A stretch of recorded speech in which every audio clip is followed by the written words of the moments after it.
কাইলৈ ছোৱালীজনীৰ বিয়া, কাইলৈ আহিব বৰযাত্ৰী। কইনা ঘৰত একেবাৰে উখল মাখল পৰিৱেশ। বিয়াৰ কাম কাজত প্ৰতিজনেই ভাগে ভাগে ব্যস্ত হৈ আছিল কইনাজনৰ ঘৰৰ পৰিয়ালৰ সদস্য। তেনেকুৱাতেই হাহাকাৰ পৰিস্থিতিৰ সৃষ্টি হ'ল কইনা ঘৰত। কাৰণ বিয়া আছিল কাইলৈ, কিন্তু বৰযাত্ৰী আজিয়েই আহি উপস্থিত হ'ল কইনা ঘৰৰ পদূলিত। মাথো এবাৰ কল্পনা কৰক, কাইলৈ দৰা আহিব আৰু কাইলৈ বিয়া। সেই পৰিকল্পনাৰেই কাম কৰি আছে কইনা ঘৰীয়াই।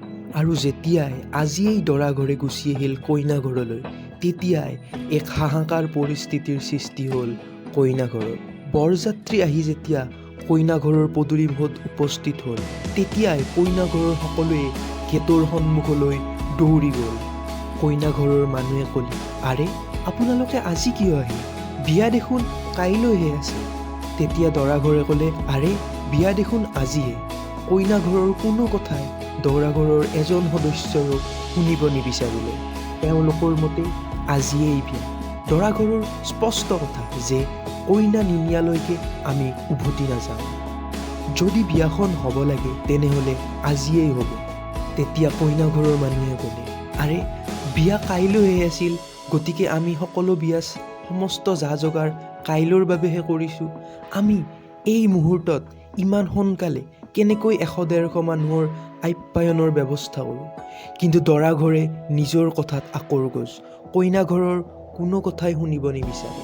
তেওঁলোকৰ মতে যিহেতু তেওঁলোকে দৰা সাজি কাচি ওলাই আহিছে, তেনেহ'লে আজিয়েই তেওঁলোকে কইনাক লগত লৈ ঘৰলৈ যাব। খালী হাতে তেওঁলোকে কোনোপধ্যেই উভতি নাযায়। তাৰ পাছত কি হ'ল? বিয়াখন হ'লনে? বিয়াখনত ভুল কাৰ আছিল? বিয়াৰ তাৰিখ দৰা ঘৰে পাহৰিছিল নে কইনা ঘৰে? এই সকলোবোৰ জানিবৰ বাবে এই ভিডিঅ'টো আপোনালোকে শেষলৈ চাই থাকক। নমস্কাৰ বন্ধুসকল, মই মানস কেবি আৰু আপোনালোকক স্বাগতম জনাইছোঁ আমাৰ চেনেল জ্ঞান মন্ত্ৰৰ অন্য এক ভিডিঅ'লৈ।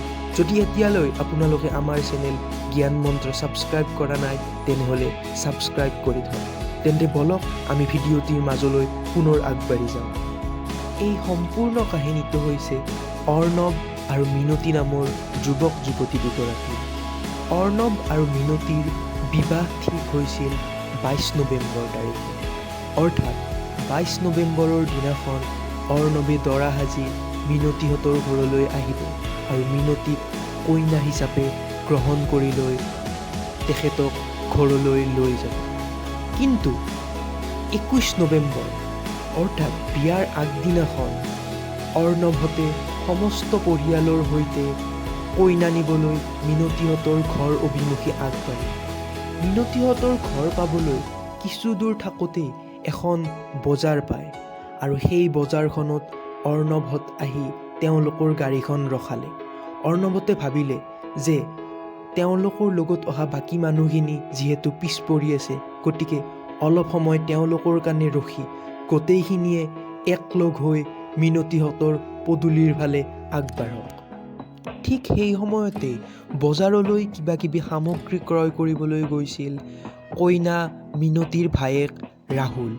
আৰু ৰাহুলেই সেই সময়তেই দৰাৰ দেউতাক অৰ্থাৎ ৰাহুলৰ হ'বলগীয়া ভিনীয়েকৰ দেউতাকক সেই বজাৰখনত এখন গাড়ীৰ ভিতৰত ৰৈ থকা প্ৰত্যক্ষ কৰিলে।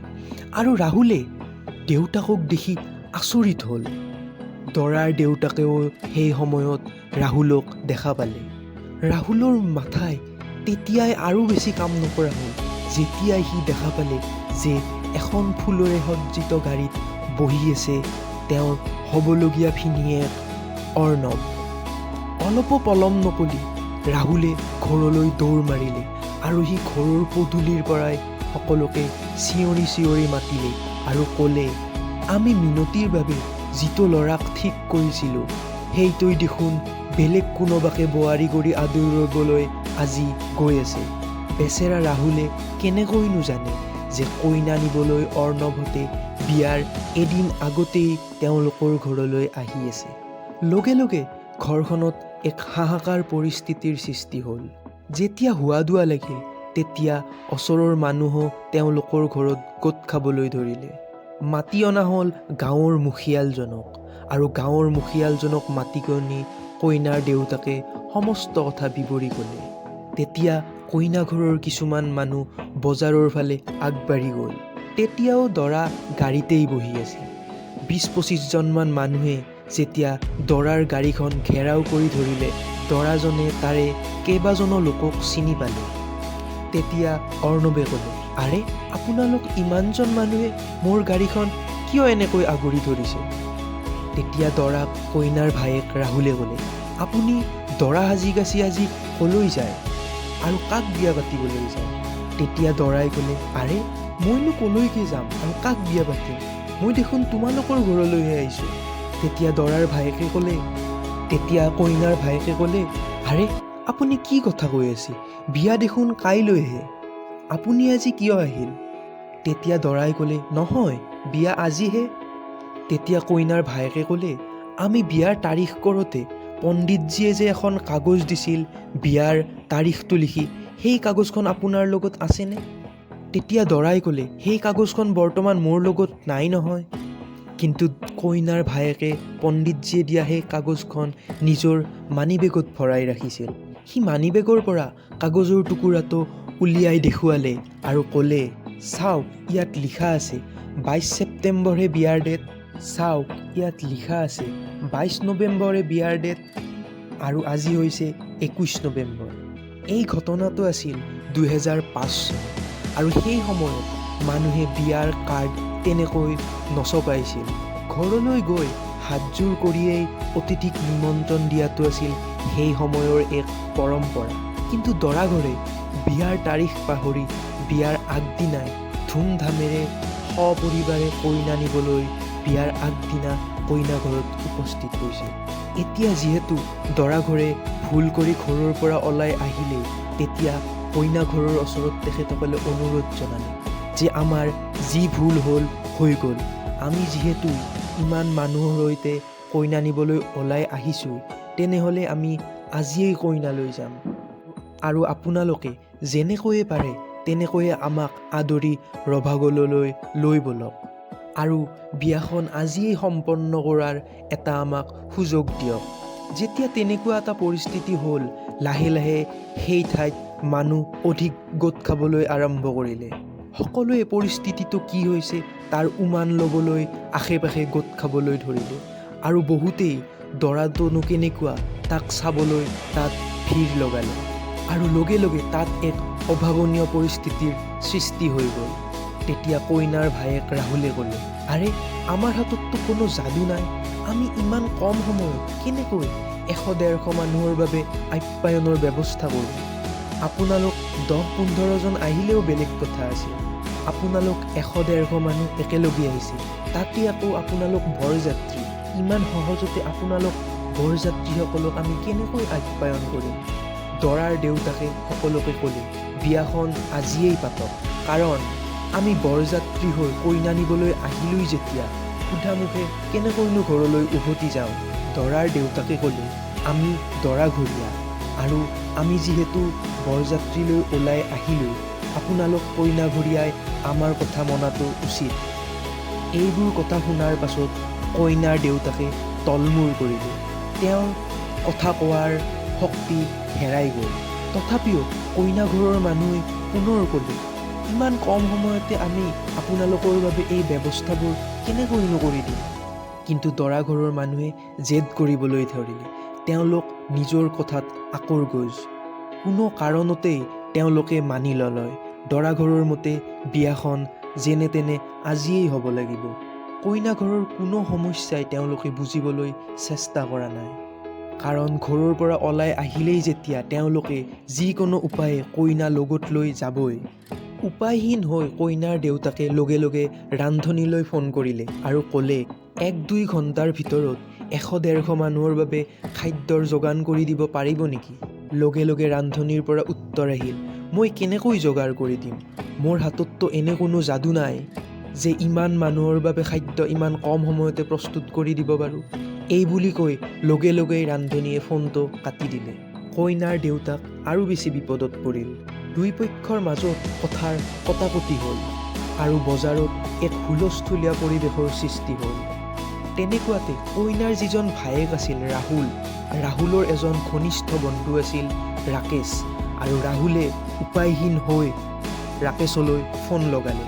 ৰাহুলে ৰাকেশক ফোন কৰি ক'লে যে ৰাকেশ, মোৰ বাইদেউৰ বিয়া অৰ্থাৎ মিনতিৰ বিয়াখন কাইলৈ আছিল, কিন্তু দৰাঘৰে বিয়াৰ তাৰিখ পাহৰি আজিয়েই আহি উপস্থিত হ'ল।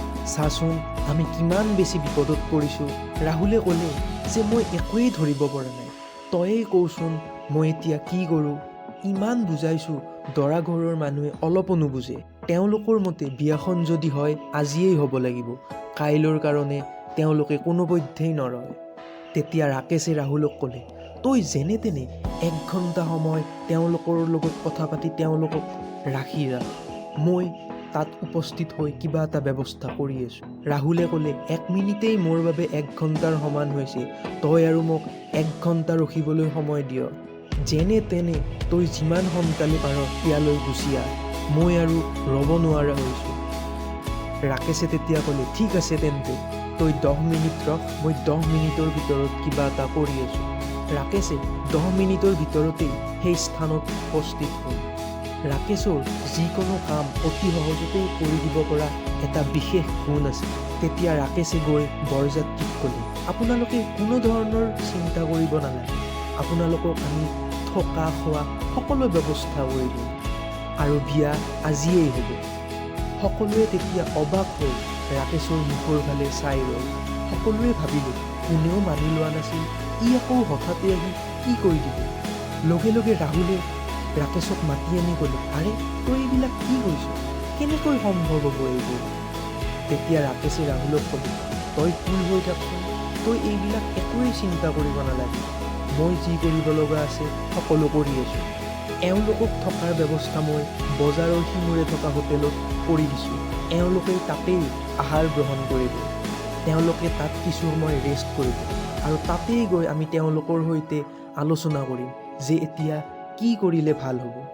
হোটেলখনৰ সৈতে ৰাকেশে আগতেই কথা পাতিছিল আৰু হোটেলৰ মেনেজাৰক ফোন কৰি কৈছিল যে 100-150 মানুহৰ থকা আৰু খোৱাৰ ব্যৱস্থা হ'ব নেকি। আৰু তেতিয়া হোটেল কৰ্তৃপক্ষই কৈছিল যে ঠিক আছে, আমি 100-150 মানুহৰ বাবে থকা আৰু খোৱাৰ সমস্ত যা যোগাৰ কৰি আছোঁ। তাৰ পাছত বৰযাত্ৰীক বাহিৰে বাহিৰে হোটেললৈ লৈ যোৱা হ'ল। হোটেলত সকলো ধৰণৰ ব্যৱস্থাই আছিল, সকলো বৰযাত্ৰীৰ কাৰণে খোৱা লোৱাৰ ব্যৱস্থা কৰা হ'ল। হোটেল কৰ্তৃপক্ষইও তৎমুহূৰ্ততে খাদ্যৰ ব্যৱস্থা কৰি দিলে। সকলোৱে খাদ্যখিনি খাই যথেষ্ট সন্তুষ্ট হ'ল। যেতিয়া ৰাতি 10 বাজিল তেতিয়া কইনাৰ ভায়েকে বৰযাত্ৰীসকলক সুধিলে যে আপোনালোক সন্তুষ্টনে, আৰু যেতিয়া সকলোৱে একেলগে ক'লে যে আমি সন্তুষ্ট, তেতিয়া তেওঁলোকে পাৰ পালে। ৰাহুল আৰু ৰাকেশে বৰযাত্ৰীক ক'লে যে চাওক, এনেকৈয়ে যদি আপোনালোকে আজি কইনা আনিবলৈ যায় তেন্তে কথাটো বৰ ভাল নহ'ব। আমাৰ সম্পৰ্কীয় মানুহবোৰো আজি আমাৰ ঘৰলৈ অহা নাই, আপোনালোক যিহেতু হোটেলত আছেই, আপোনালোকে ঘৰৰ পৰা ওলাই আহিছে, আপোনালোকে পুনৰ ঘৰলৈ উভতি যাব নালাগে, আপোনালোকে আজি নিশাটো হোটেলতেই থাকক আৰু কাইলৈ অৰ্ণৱ আৰু মিনতিৰ বিয়া ধুমধামেৰে পালন কৰা হ'ব আৰু সকলো আত্মীয় স্বজন কাইলৈহে উপস্থিত থাকিব। আজি আপোনালোকৰ বাবে এই হোটেলতেই মনোৰঞ্জনৰ ব্যৱস্থাও কৰি দিয়া হ'ব।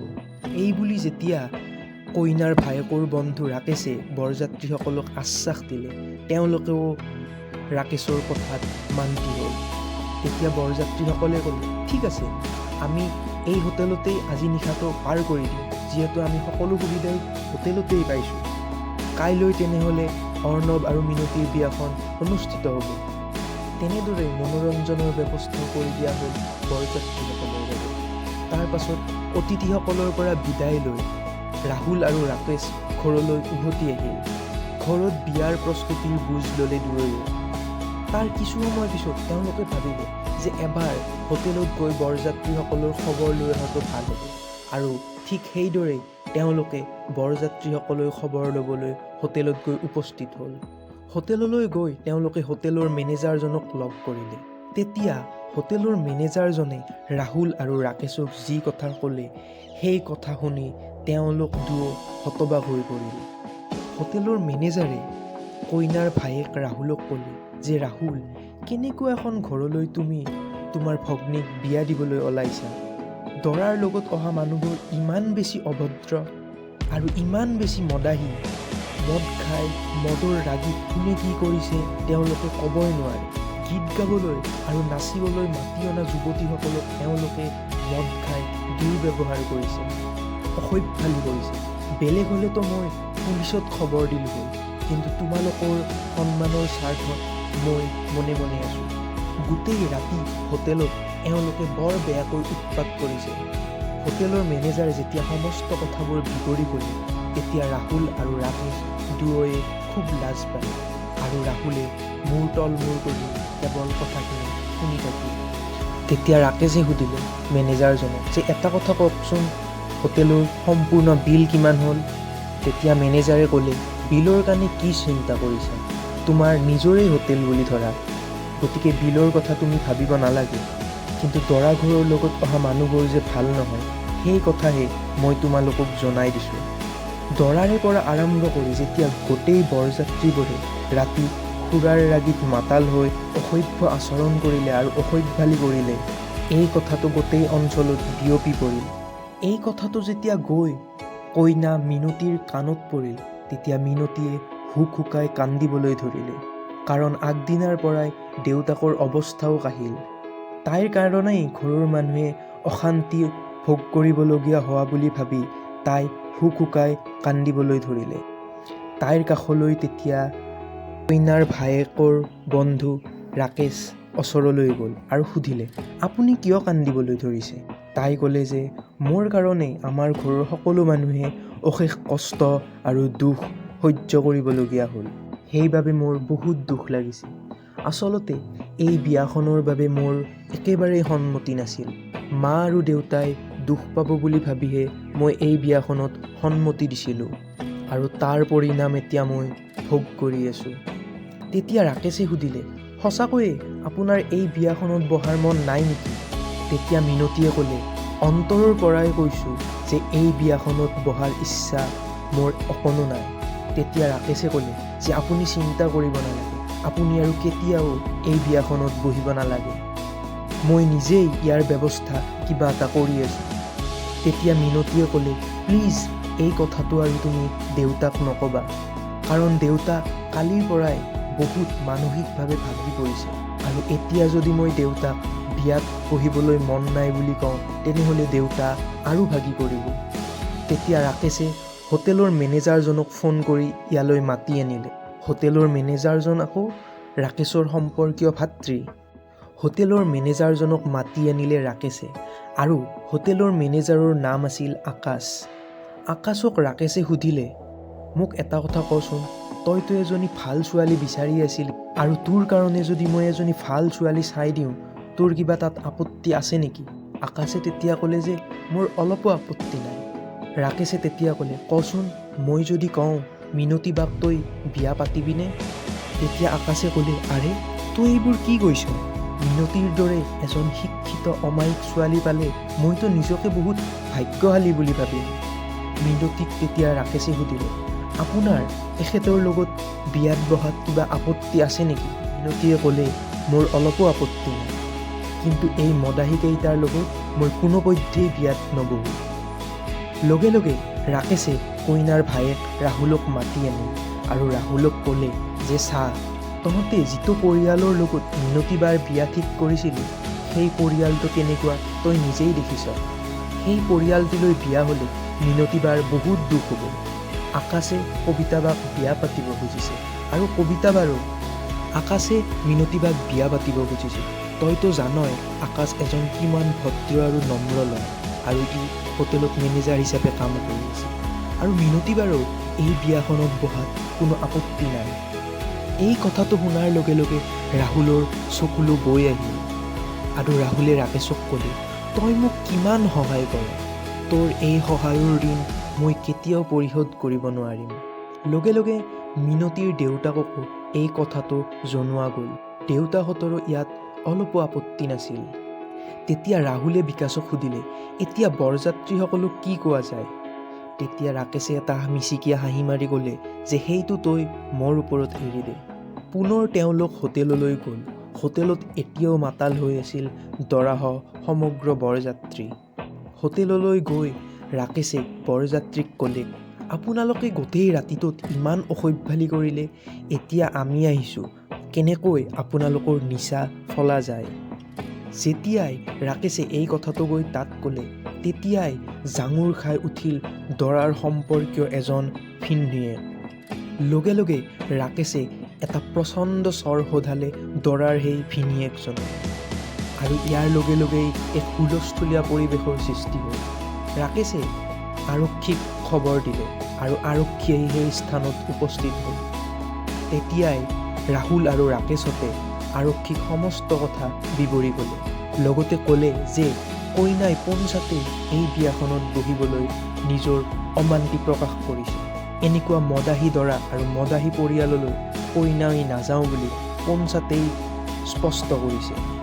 আৰক্ষীয়ে তেতিয়া কইনাৰ ভাষ্য গ্ৰহণ কৰিলে আৰু ক'লে যে কালিয়েই যদি আপোনালোকে আমাক ইয়াৰ খবৰ দিলে হয়, তেনেহ'লে এই হ'ব সকলো পৰিস্থিতিৰ সন্মুখীন আপোনালোকে হ'ব লগা নহ'লহেঁতেন। তাৰ পাছতেই সমস্ত বৰযাত্ৰীক আটক কৰি লৈ গ'ল আৰক্ষীয়ে আৰু এনেকৈয়ে এটি মদাহী পৰিয়াললৈ যোৱাৰ পৰা ৰক্ষা পৰিল মিনতী নামৰ এইগৰাকী যুৱতী। মিনতী আৰু আকাশৰ বিয়া সেইখন পেণ্ডেলতেই ধুমধামেৰে অনুষ্ঠিত হ'ল আৰু তাৰ পাছত দুয়োয়ে এক সুখৰ জীৱন পাৰ কৰিলে।